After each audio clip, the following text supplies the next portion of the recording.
إن الحمد لله نحمده تعالى ونستعينه ونستهديه ونستغفره ونعوذ بالله من شرور أنفسنا وسيئات أعمالنا. من يهده الله فهو المهتد ومن يضلل فلن تجد له وليا مرشدا. وأشهد أن لا إله إلا الله وحده لا شريك له، له الملك وله الحمد، يحيي ويميت وهو على كل شيء قدير. وأشهد أن سيدنا وحبيبنا وقائدنا وقرة أعيننا محمدًا عبده ورسوله وصفيه من خلقه وخليله، أدى الأمانة وبلغ الرسالة ونصح الأمة وكشف الله به الغمة. فاللهم صل عليه وعلى آله وصحبه ومن سار على نهجه إلى يوم الدين. أما بعد، فإن أصدق الحديث كلام الله تعالى، وخير الهدي هدي نبينا محمد صلى الله عليه وسلم، وشر الأمور محدثاتها، وكل محدثة بدعة، وكل بدعة ضلالة. أجارني الله وإياكم من الضلال. أوصيكم ونفسي بتقوى الله عز وجل معشر المسلمين والمسلمات، فقد قال في محكم التنزيل: يا أيها الذين آمنوا اتقوا الله حق تقاته ولا تموتن إلا وأنتم مسلمون. يا أيها الناس اتقوا ربكم الذي خلقكم من نفس واحدة وخلق منها زوجها وبث منهما رجالا كثيرا ونساء، واتقوا الله الذي تساءلون به والأرحام، إن الله كان عليكم رقيبا. يا أيها الذين آمنوا اتقوا الله وقولوا قولا سديدا يصلح لكم أعمالكم ويغفر لكم ذنوبكم، ومن يطع الله ورسوله فقد فاز فوزا عظيما.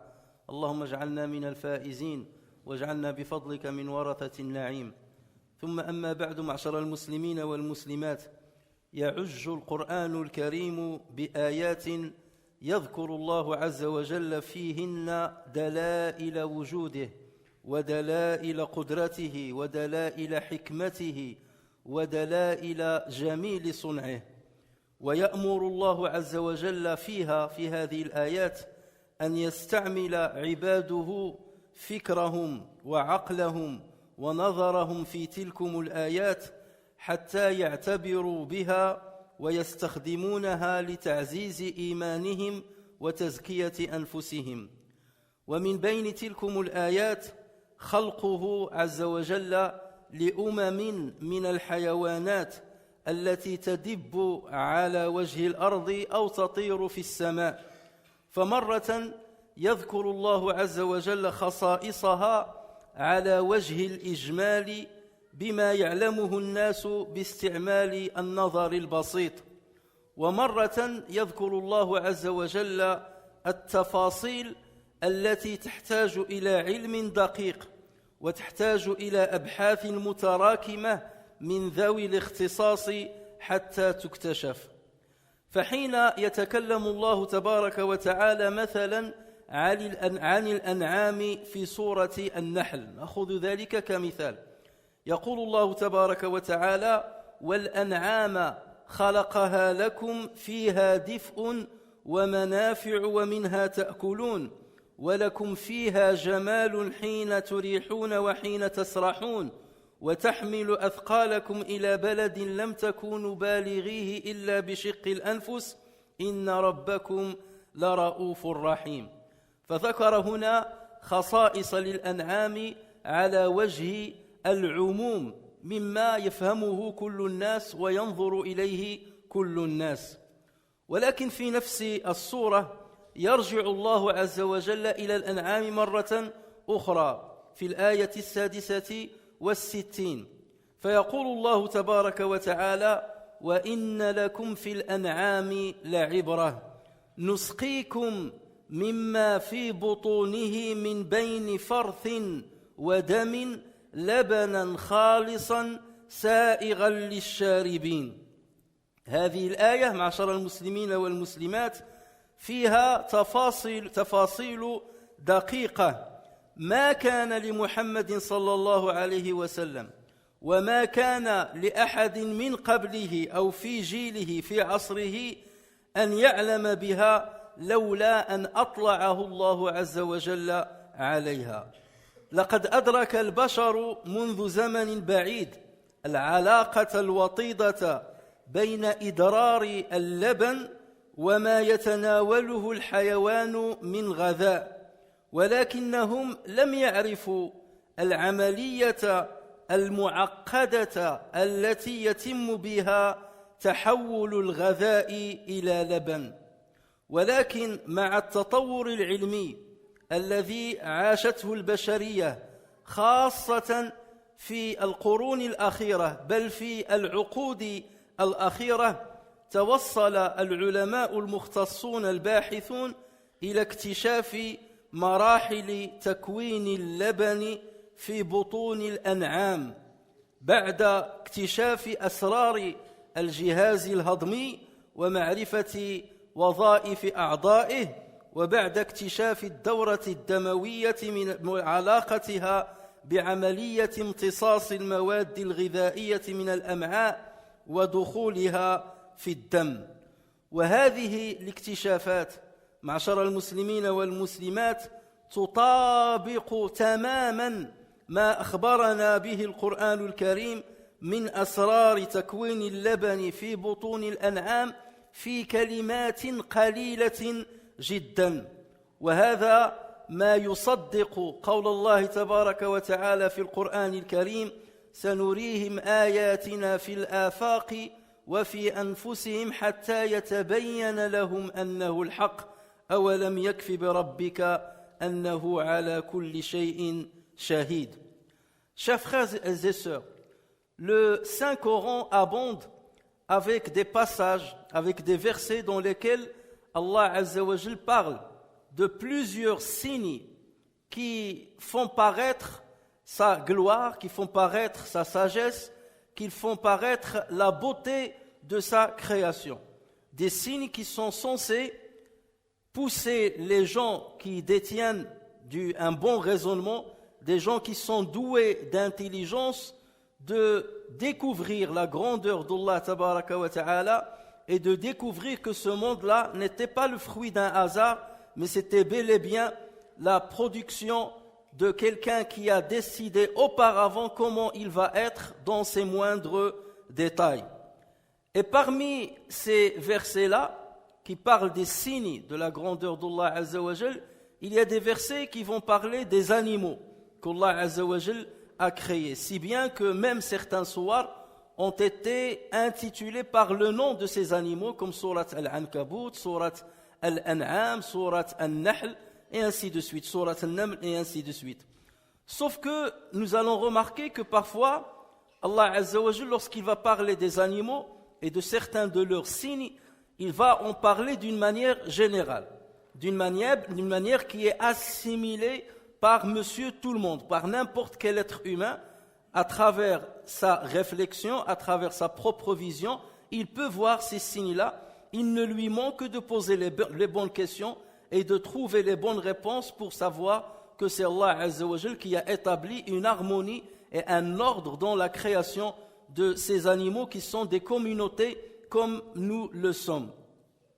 En revanche, il y a des versets coraniques où Allah Azza wa Jal va citer certains détails qui ne sont pas perceptibles par tout le monde et qu'il était impossible de connaître de l'époque du prophète sallallahu alayhi wa sallam.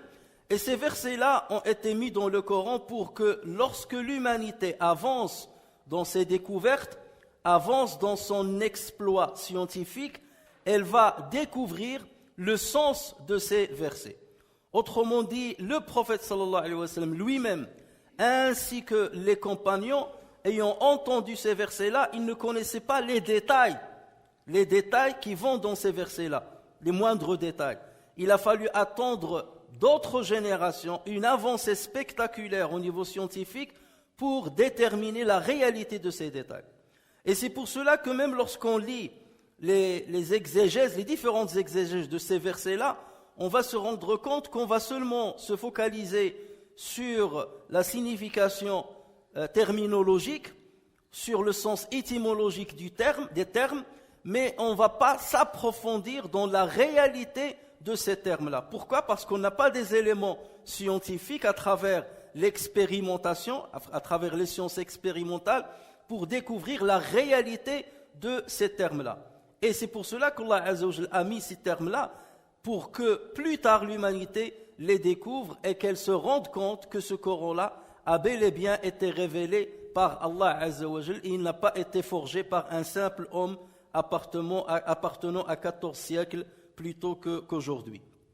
Regardez lorsqu'Allah Azza wa Jal, par exemple, parle de l'an'am, des bestiaux, dans le Coran. Et on va prendre plus particulièrement Surat An-Nahl. Pour deux raisons. D'abord parce qu'on va voir ce qui réside dans la citation de l'an'am, et plus particulièrement dans la production du lait chez l'an'am, c'est les ruminants. Et on verra plus tard ce qui va avoir un rapport avec la production du miel chez les abeilles et le rapport et le lien qu'il y a entre les deux productions de ces deux liquides très précieux pour l'humanité. Allah Azza wa Jalla, parlons de l'an'am d'une manière générale, nous dit ce qui signifie « Et les bestiaux, il les a créés pour vous, vous en retirez des vêtements chauds ainsi que d'autres profits, et vous en mangez aussi, ils vous paraissent beaux quand vous les ramenez le soir, et aussi le matin quand vous les lâchez pour le pâturage, et ils portent vos fardeaux vers un pays que vous n'atteindriez qu'avec peine. Vraiment, votre Seigneur est compatissant et miséricordieux. » Ce passage, il est compréhensible par tout le monde. Allah Azza wa Jal décrit certains bienfaits qui existent dans la création des bestiaux. Et ceci est accessible et assimilable par n'importe quel être humain qui a un raisonnement à peine moyen.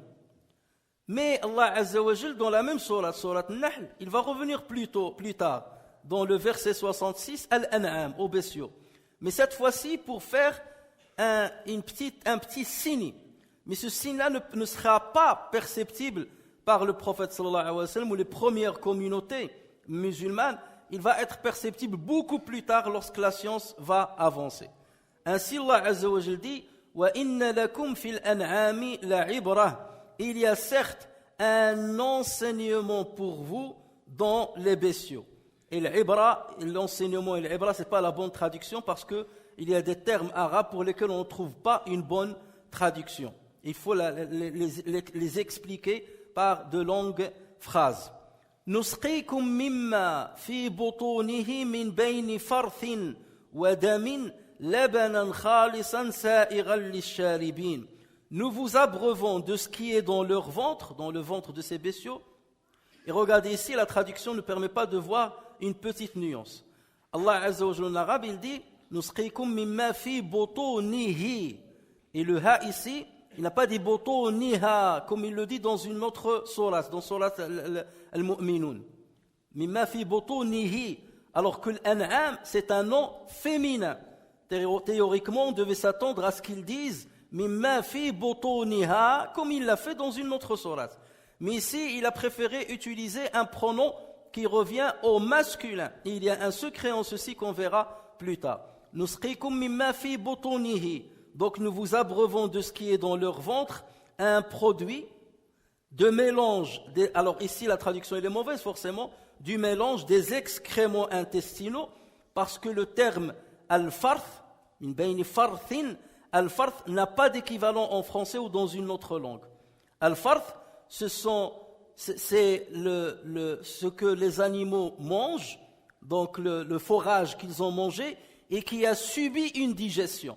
Donc ce n'est ni le fourrage, ni les excréments qui vont sortir plus tard, ni les bouses qui vont sortir plus tard du corps. Donc c'est un produit intermédiaire et on n'a pas un terme équivalent al-farth dans la langue française ni dans une autre langue.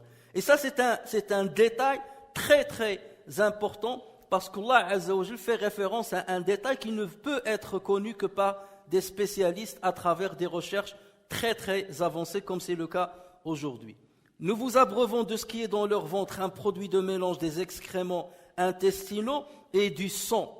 À partir des excréments et du sang, un lait pur, délicieux pour les buveurs. Khalisan, pur, sa'iran lish-sharibin, donc facilement assimilable. Alors, ici la traduction aussi elle est mauvaise. Délicieux pour les buveurs.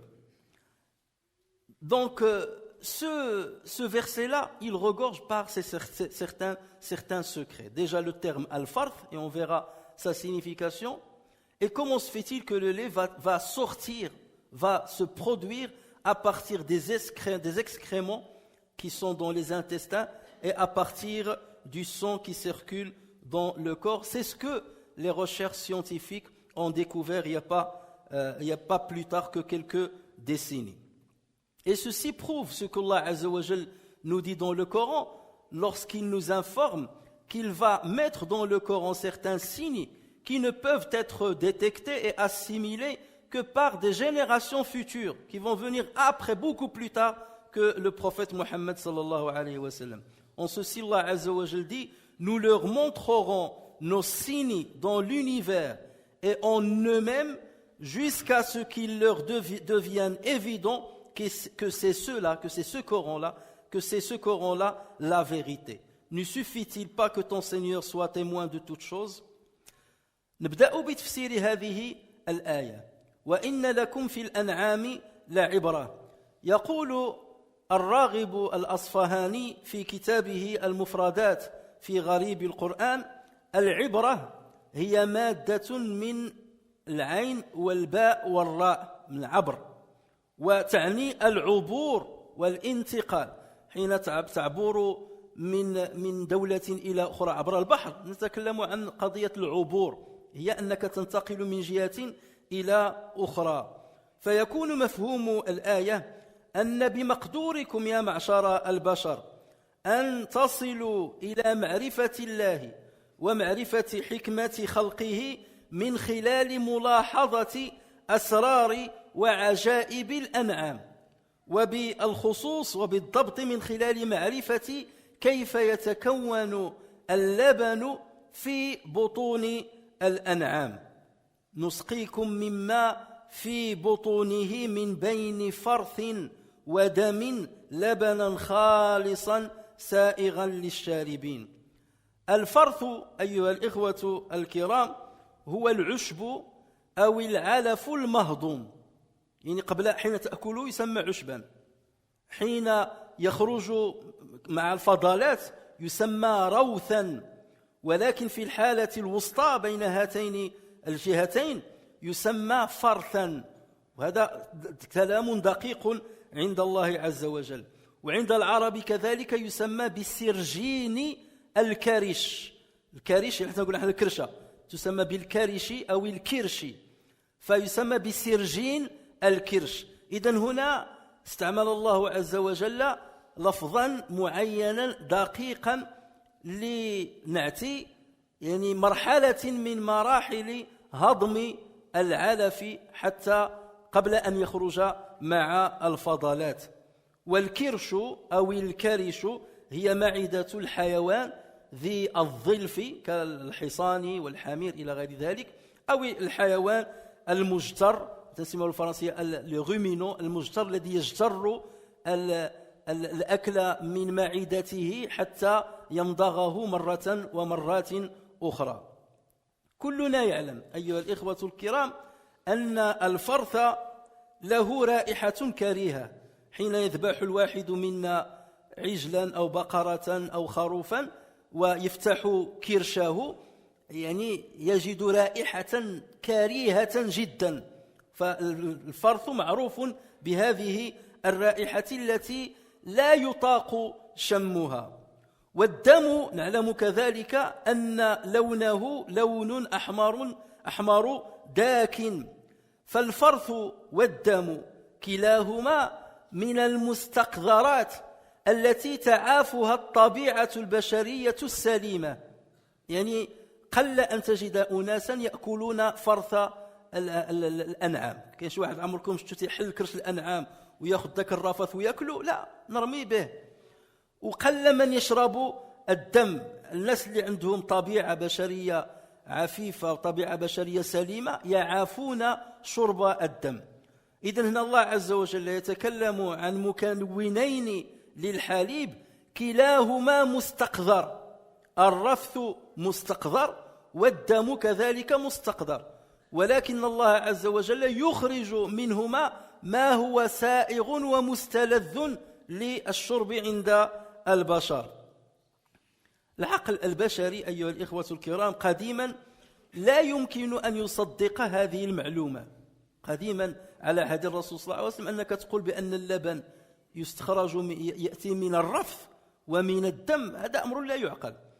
يعني لا علاقة لا في طعم الرف وطعم الدم ولا في رائحتهما ولا في لونهما مع الحليب الأبيض الصافي السائغ، فكيف يستخرج هذا من هذا؟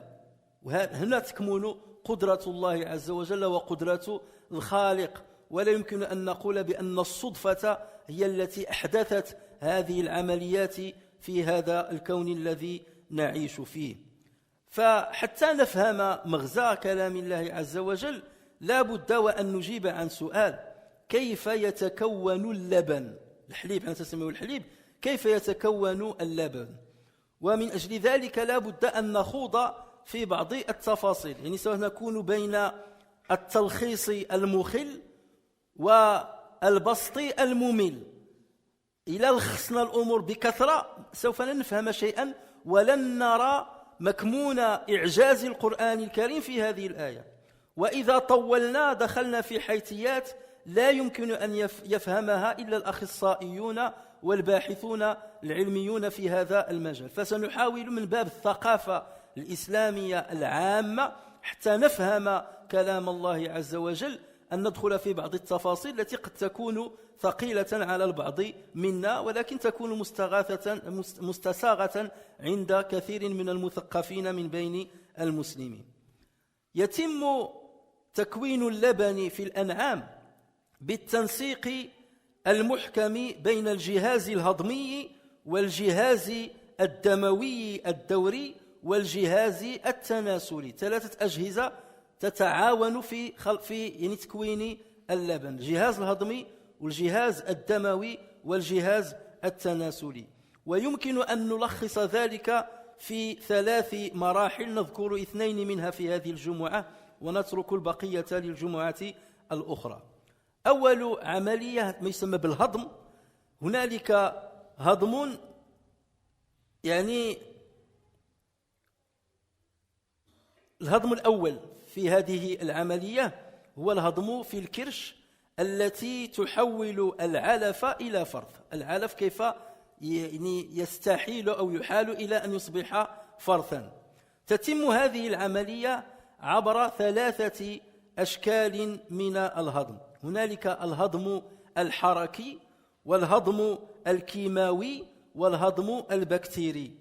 الهضم الحركي يبدأ في الفم بالمضغ، حين تمضغ الحيوانات بأضراسها يعني أمام العلف يبدأ بالمضغ، حيث يتم تقطيع مواد العلف وخلطها باللعاب الذي يحتوي على أنزيم مهم وهو ما يسمى بأنزيم الأميلاز.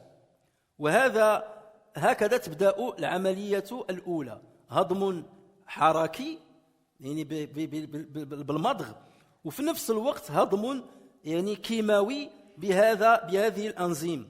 ثم يمر العلف من الفم، العلف المهضوم، هذه الهضمة الأولى، العلف يتم يعني مروره من الفم إلى الجيب الأول من الكرش، لأن كرش هذه الحيوانات الأنعام الجرارة يعني تنقسم إلى 4 جيوب، ماشي بحال الكرش حنا عندنا كرش وحده وعندنا معدة وحده. المعدة ديال هذه الحيوانات هذه الأنعام تنقسم إلى 4 جيوب، كل جيب له خاصية في الهضم. فالجيب الأول، هذا الجيب يعني حجمه 200 لتر، 200 لتر في الحجم نتاعو، ويستطيع أن يحتوي 50 كيلوغرام من العلف. هذا فقط الجيب الأول الذي يسمى بلا بونس أو يسمى بالغومان. وفي هذا الجيب تتابع عملية الهضم الميكانيكي والكيماوي والميكروبي في نفس الوقت. ثم يتم في الليل اجترار الكتلة الغذائية من الكرش إلى الفم ليعاد مضغها وخلطها باللعاب مرة أخرى. ولذلك نرى هذه الحيوانات في الليل تجدها تمضغ، يعني هي مواكلة تأكل في النهار، وفي الليل تجتر ما أكلته من المعدة الأولى من الجيب الأول، ثم ترجعه إلى فمها فتمضغه مرة ثانية، ثم تبلعه إلى الجيب الأول، ثم تعيده مرة أخرى. فهذه العملية أيها الإخوة الكرام تتكرر 60 مرة، يعني نفس الطعام يمر 60 مرة من بين الجيب الأول والفم حتى يتم مضغه وتكسير الألياف النباتية التي توجد في ذلك العلف. فحين يصبح حجم تلك الألياف صغيرا، يعني أقل من مليمتر، آنذاك ينتقل العلف إلى الجيب الثاني في الكريش، ينتقل إلى الجيب الثاني، ثم بعد ذلك إلى الجيب الثالث، ثم إلى الجيب الرابع. ولذلك عملية الهضم عند هذه الحيوانات يعني تزيد على 14 ساعة إلى 3 أيام الهضم عند هذه الحيوانات، على عكس الخنزير. لذلك حرم علينا الهضم عنده لا يدوم إلا 6 ساعات، فلا يتم التحليل كما يجب. أما عند هذه الحيوانات التي أحل الله عز وجل لنا لحمها وشحمها ولبنها، هي لها عملية هضم خاصة بها لا توجد عند الخنازير. هنا نرى حكمة الله عز وجل في تحريم دم ولحم وشحم ولبن الخنزير.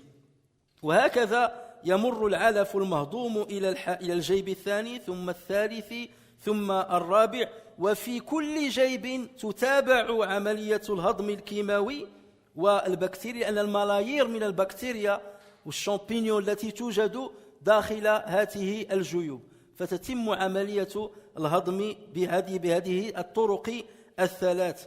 وتستعمل أنزيمات أخرى في الجيوب الأخرى كأنزيم البيبسين وأنزيم الغينين، وكلها تحلل ذلك الأكل إلى جسيمات صغيرة ومبسطة لتدخل إلى الدم. إذن هذه العملية الأولى، يعني حتى نرى بأن يعني هذه الحيوانات أيها الإخوة الكرام وكأنك أمام مصنع كبير.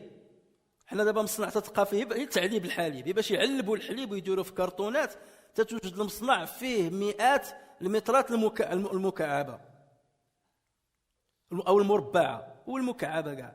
ولكن انظروا إلى هذه العملية المعقدة ديال الهضم، كلها تجتمع في بقرة أو تجتمع في يعني في خروف أو تجتمع في معز صغيرة هكذا.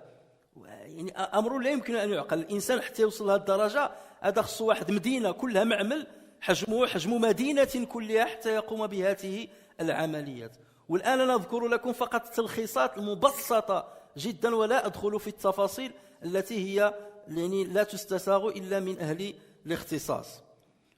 Donc commençons à expliquer ce verset, chers frères et sœurs.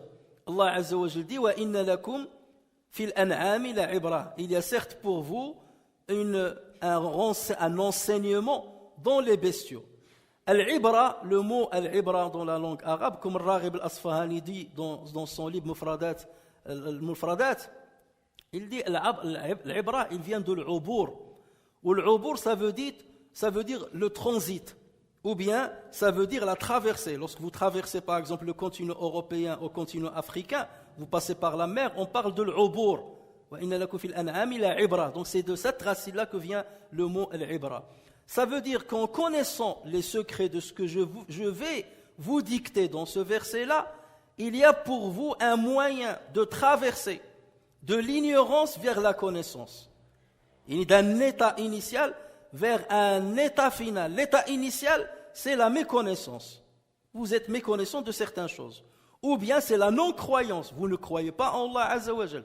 Ou bien c'est une croyance qui est à un certain niveau. Mais en détectant les détails qu'il y a dans ce verset-là, là vous allez traverser vers une autre étape, un autre niveau de votre foi. Ou bien vous allez traverser vers la foi, après que vous ayez été non-croyant. Ou bien vous allez renforcer votre foi encore plus en connaissant ces détails.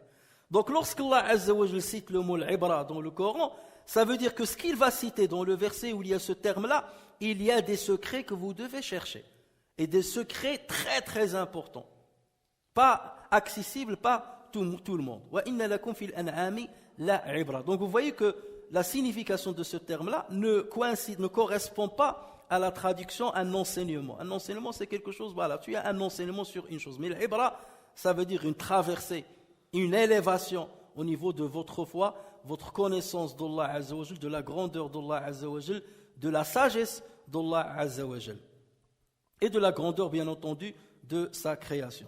نسقيكم مما في بطونه من بين فرث ودم لبنا خالصا. Nous vous abreuvons de ce qui est dans leur ventre. Et donc ici, il a utilisé le masculin et non pas le féminin, alors que le lait n'existe que chez les femelles, parmi les ruminants, et non pas chez les mâles. Mais là, c'est comme s'il est en train de faire déjà une référence à l'importance de l'existence du mâle. Parce que juste après, lorsqu'il va parler de l'abeille, Allah Azza wa Jal, il va dire botoniha, ses ventres. Et là, le botoniha, il va utiliser le féminin. Et on sait très bien que le miel n'est fabriqué que dans le ventre des femelles uniquement des abeilles. Et les abeilles n'ont pas besoin du mâle pour fabriquer justement le miel. En revanche, la fabrication du lait a besoin d'un mâle. Parce que la fabrication, la lactation, ce qu'on appelle la lactation, ne peut avoir lieu que lorsqu'il y a un veau. Et le veau ne peut exister que lorsqu'il y a copulation avec un mâle.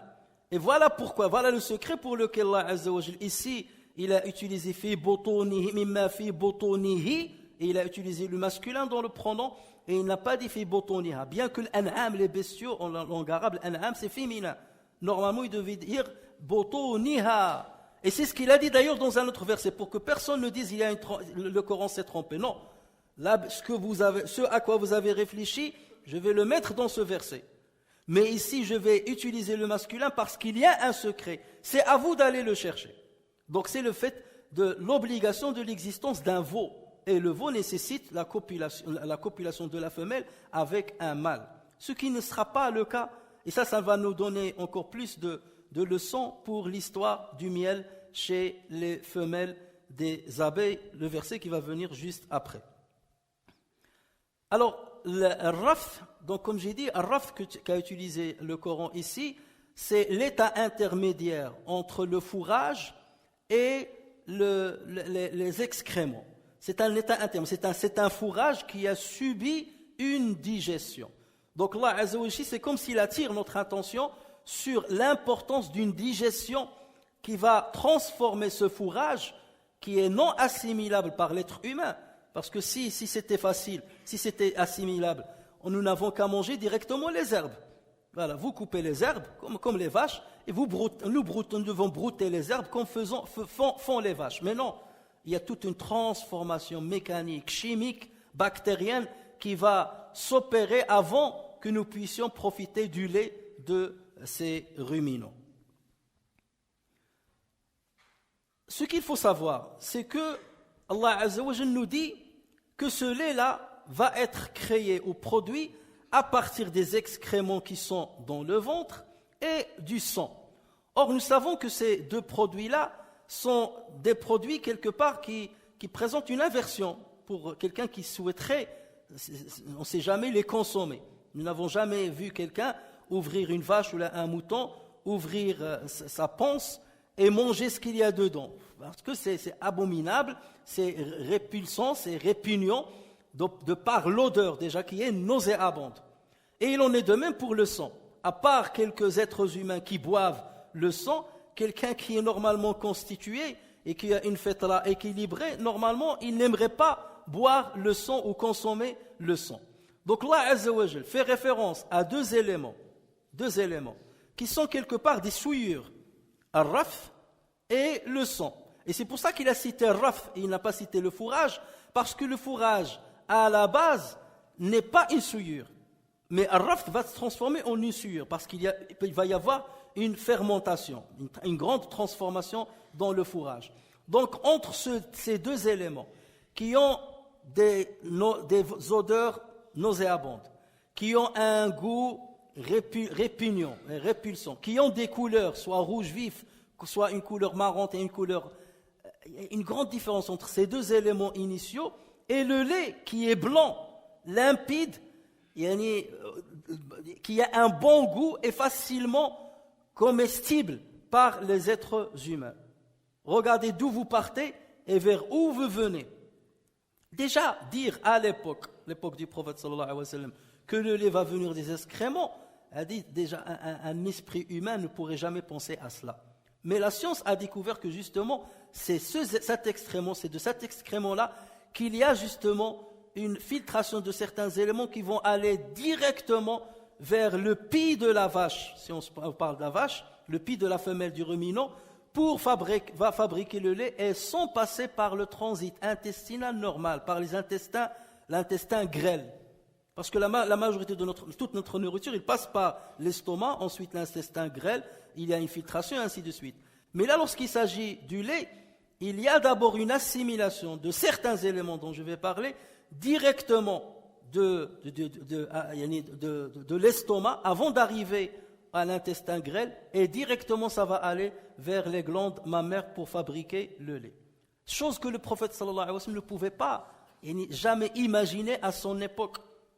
Et le prophète sallallahu alayhi wa sallam, s'il était lui qui aurait forgé le Coran, jamais il ne se risquerait à dire des phrases-là pour lesquelles il va être démenti par les gens. Mais comment tu nous dis que les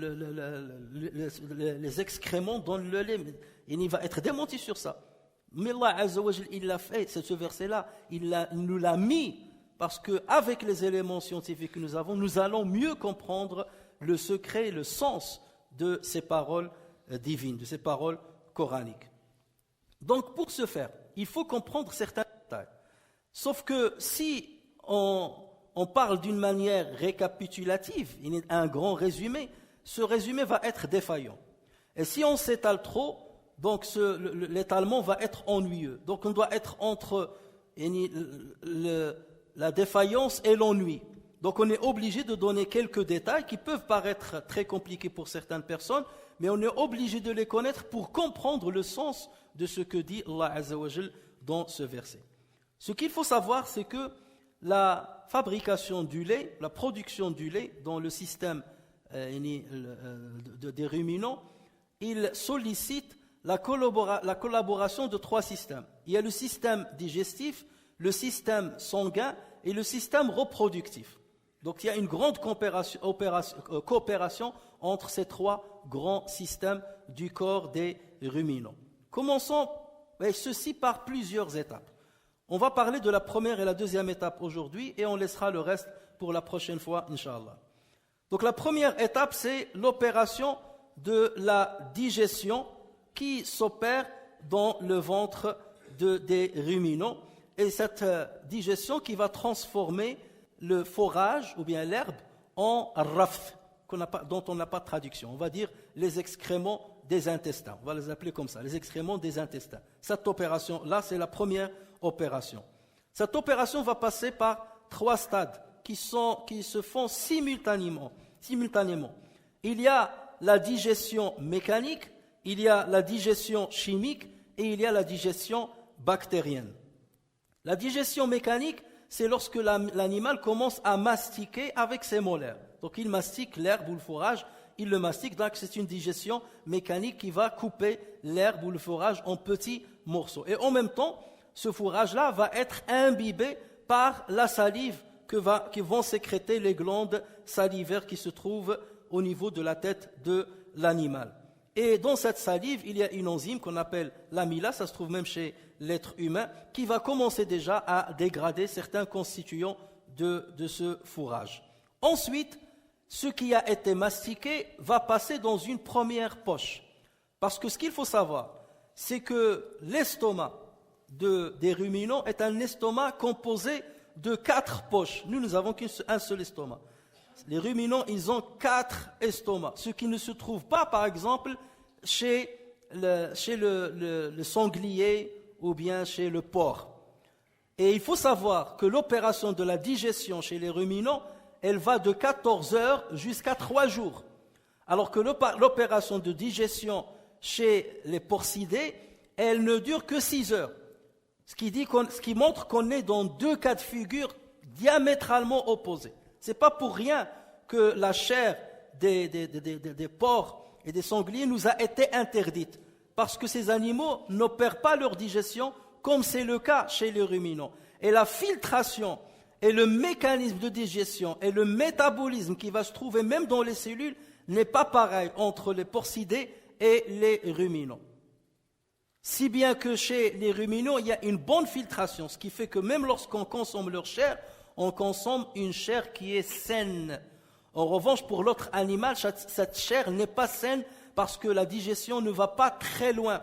Et à partir de là, on n'élimine pas certains éléments de la digestion et certaines toxines. Ils vont rester dans la chair de l'animal. Et ça, c'est un des éléments qui fait que le porc est interdit chez les musulmans. Et tout ce dont je vous parle sont des choses qui sont très nouvelles et des découvertes qui sont très récentes concernant le système digestif chez ces animaux. Donc j'ai dit qu'il y avait 4 estomacs chez les ruminants. Il y a le premier estomac qu'on appelle la panse, ou bien on l'appelle le rumen. C'est comme lorsqu'on dit on remplit la panse. On l'appelle la panse ou bien le rumen. Le deuxième estomac, c'est le réseau, ou bien on l'appelle aussi le réticulum, ou bien on l'appelle le bonnet. Le troisième estomac, c'est le feuillet. Et le quatrième estomac, c'est la caillette. Et la caillette, c'est ce qui ressemble de plus près à notre estomac. Mais les 3 premiers estomacs sont des estomacs qui sont spécifiques aux ruminants parce que l'opération de digestion est très différente chez eux et parce que c'est là où il y aura une digestion bien particulière qui va permettre la fabrication du lait chez les ruminants. Donc, lorsqu'il y a la première opération de digestion dans la bouche, le bol alimentaire va arriver à la première poche, ensuite le soir venu, l'animal va régurgiter ces aliments-là et il va les ruminer au niveau de la bouche une deuxième fois. Ensuite, il les avale, il les rumine, il les digère mécaniquement avec de la salive, ensuite il les avale. Cette opération peut arriver, ce cycle-là, il peut se refaire 60 fois. Entre la première poche et la bouche, ça se fait 60 fois. C'est pour ça que vous voyez l'animal pendant toute la nuit, il est en train de ruminer. Ça dure 60 fois cette opération-là. Avant de faire passer le bol alimentaire, lorsque les éléments de la nourriture sont inférieurs à 1 mm, plus exactement 0,5 mm, c'est là où il passe à la deuxième poche, puis la troisième poche, puis la quatrième poche. Donc vous voyez qu'il y a un détail très important à ce niveau-là, parce que nous, la cellulose qui se trouve dans l'herbe, on ne peut pas la digérer, nous, en tant qu'être humain. Allah Azza wa Jal a doté ces animaux d'un autre système digestif beaucoup plus sophistiqué pour que nous puissions parvenir aux éléments extraits de la digestion de la cellulose qu'on ne peut pas digérer d'une manière directe.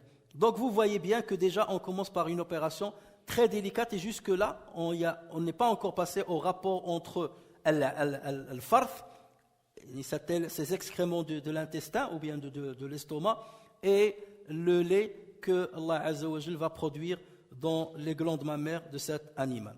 As'alullah tabaraka wa ta'ala أن يعلمنا ما ينفعنا وأن ينفعنا بما علمنا وأن يجعلنا ممن يعتبر بآياته إنه على ذلك قدير بالإجابة جدير وآخر دعوانا أن الحمد لله رب العالمين.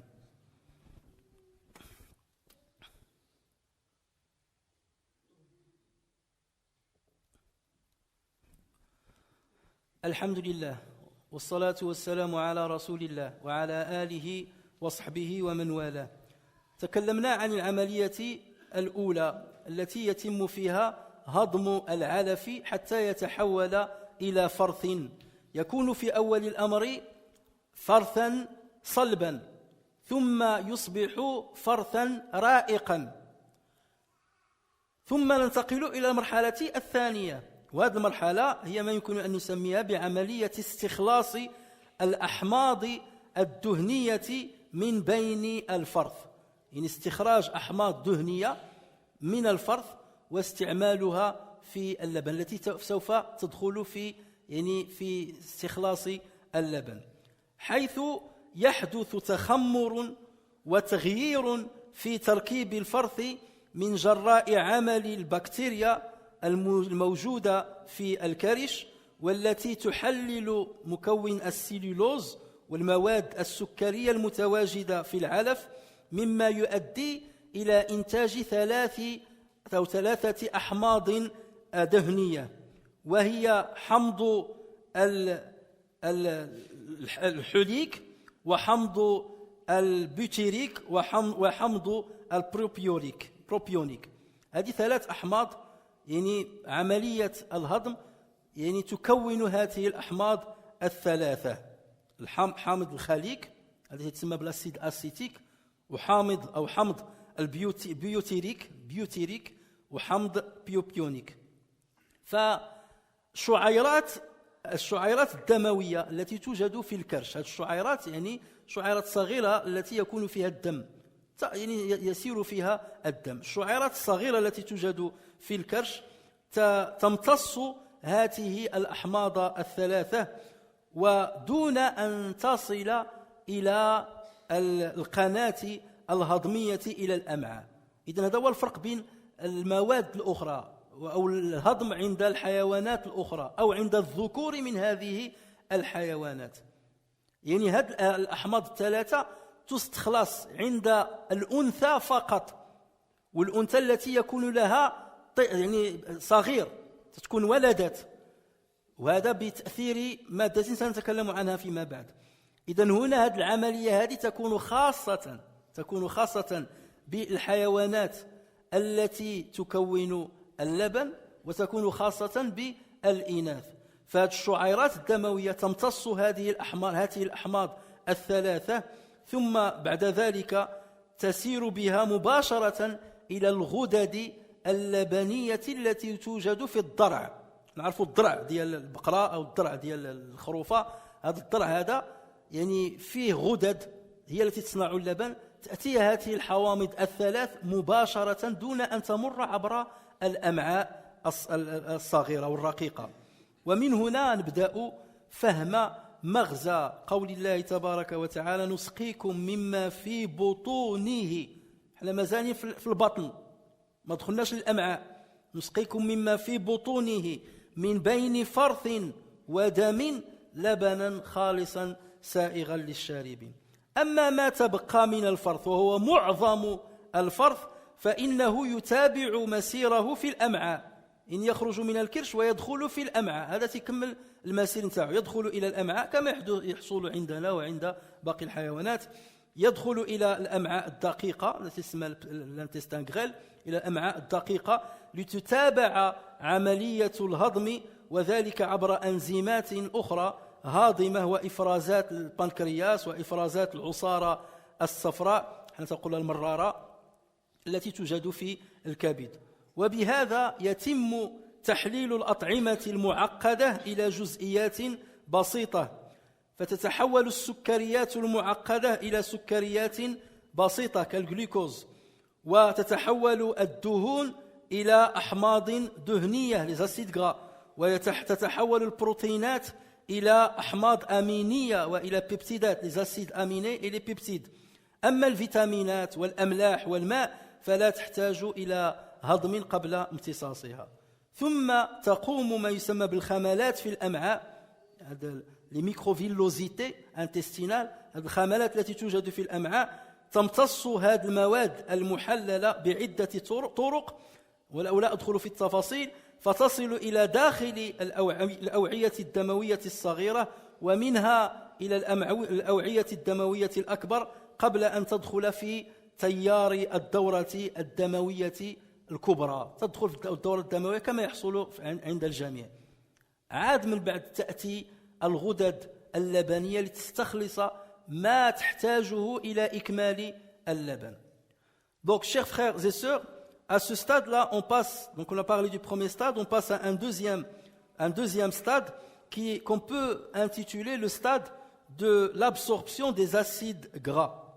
Ce qu'il faut savoir, c'est que le bol alimentaire qu'il y a dans ces poches de l'estomac des ruminants va subir beaucoup de transformations et notamment une grande fermentation à travers toutes les bactéries qui jonchent l'appareil digestif de ces animaux.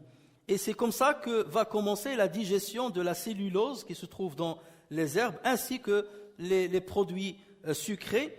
Et ceci va permettre de produire 3 types d'acides. Il y a l'acide acétique, l'acide butyrique et l'acide propionique. Ces 3 acides-là sont très importants dans la fabrication du lait. Et ces acides-là vont être absorbés par les capillaires sanguins qui se trouvent dans l'estomac et non pas dans l'intestin grêle. Là, on est encore dans l'estomac. Donc, contrairement à ce qui se passe dans la digestion normale, cette absorption commence déjà dans l'estomac. Et voilà pourquoi Allah Azza wa Jalla, il parle nusqikum mimma fi butuniha. Il n'a pas dit fi am'a'iha. Il parle de le batn, donc du ventre, l'estomac, et il ne parle pas de l'intestin, de l'am'a. Il aurait pu dire l'am'a. L'am'a, c'est là où se déroule l'absorption normale des aliments, chez nous tous. Mais là, pour la production du lait, il y a une absorption particulière qui commence dans l'estomac et qui puise directement ce qu'il y a dans l'excrément du ventre, dans l'excrément estomacal. Et ça, c'est une précision qui est donnée par le verset coranique que nous sommes en train d'expliquer. Et le prophète Mohammed ne pouvait pas connaître ce détail et ne pouvait pas s'aventurer à rentrer dans des détails qui risquent de faire fuir les gens pour qu'ils disent il dit n'importe quoi. Donc une fois il y a l'absorption de ces 3 acides, le reste des aliments vont continuer leur chemin. Ils vont descendre vers l'intestin grêle et donc là continuera une autre digestion et une autre absorption. Donc il y a une digestion qui va réduire tous les produits alimentaires complexes en des produits simples. Vous avez par exemple les sucres complexes qui vont se transformer en sucre simple, comme le glucose. Vous avez les lipides qui vont se transformer en acide gras, parce qu'il est encore plus simple. Et vous avez les protéines qui vont se transformer en acides aminés ou bien en des petits peptides. Les peptides, c'est une petite chaîne d'acides aminés liés les uns aux autres. Donc ceci va plutôt se faire et s'opérer au niveau de l'intestin. Au niveau de l'intestin. Et ensuite, ces éléments-là vont être absorbés par les villosités intestinales qui sont tapissées par des capillaires sanguins. Et c'est comme ça qu'ils vont rentrer dans la circulation sanguine. Pour que les cellules qui vont fabriquer le lait puisent les autres éléments nécessaires à la fabrication du lait. Donc il y a déjà une absorption directe à partir de l'estomac et les autres éléments vont venir de la circulation sanguine générale. Et c'est à ce détail-là que le Coran fait référence. Et bien entendu, la procédure continue après et on entrera dans quelques détails, Inch'Allah, la prochaine fois.